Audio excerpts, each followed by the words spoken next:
अस्सलाम वालेकुम दोस्तों, बंभो न्यूज़ सां गॾु मां आहियां फ़हद मुस्तफ़ा जोखियो। हलूं था हिन वक़्त जी अहम ख़बर जे तरफ़।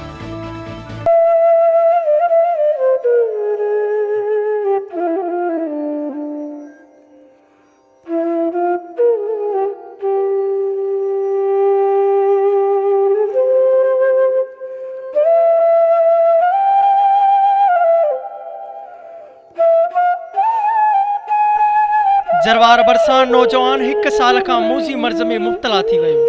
ॻोठ साहिब खान लुंड जो रहवासी असगर लुंड खे हिकु ख़तरनाक बीमारी पूरे जिस्म ते पकड़िजी वई। खल लहण करे जिस्म मां हमेशह रत वहंदो रहे थो, जंहिंजे करे हिन जा उज़बा पिणु गॾिजण लॻा ऐं हलण में मुश्किलात पिणु पेश अचे थी। ग़रीब ख़ानदान सां तालुक़ हुजण करे हू पंहिंजो इलाज नाहे कराए सघियो। हुन वसवारनि खां अपील कई आहे त संदसि मदद करे हुन जो इलाज करायो वञे त हू पंहिंजे घर जो चुल्हो ॿारे सघे। कंदो ख़ुशि हुयुमि, पोइ मथे में थींदी थींदी सॼी जान वठिजी वई, मुंहुं वठिजी वियो, सॼा उज़बा लोह थी विया मुंहिंजा। मां वेहिजी वियुमि, पंहिंजो घर लुटे छॾियुमि, सॼो माल वियो, तबाह थी बेवाह थी। मां ॿचड़ा गिनी हिते पर दर ते पियो हली विया, जान मुंहिंजी छोड़ा करे फाटिजी पई।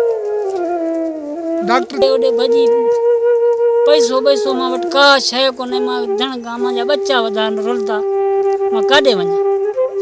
डॉक्टर को कहिड़ी ॾसे थो, कहिड़ी सही नथा ॾसनि। मां ग़रीब छा कंदो, पैसो हुजे त को सही ॾसे न। मां ग़रीब वटि पैसो कोन्हे, पैसो हुजे हा त इलाज थिए हा, मां काॾे वञा। किथे जिथां ख़ुदा वास्ते मिलंदा हुया मां ॾेखारींदो हुअमि, जे न आहे त पियो हिकु जात बसि, नंढड़ा ॿचा आहिनि निकाह कंदा हुआ।